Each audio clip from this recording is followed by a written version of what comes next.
Connect and install an HP printer using a USB connection and a full-feature driver in Windows, and then open the file to extract the software.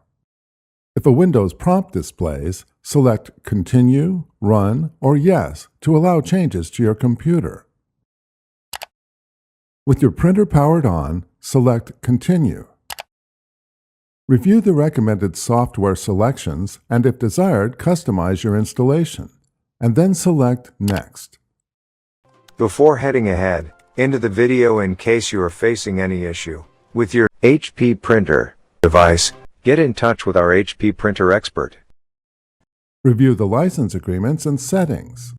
To adjust additional settings for the printer installation, select the corresponding blue header. Select the checkbox to agree to the terms, and then select Next. The printer driver and selected software install.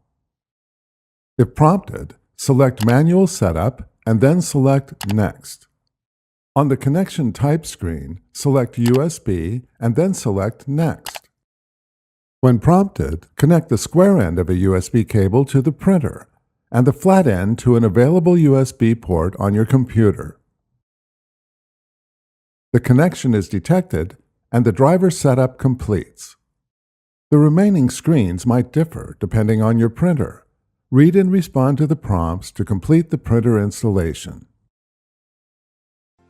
Thanks for watching, and don't forget to smash that like button and hit the subscribe button so that you don't miss any of our videos, and in the case face any problem, get in touch with the experts.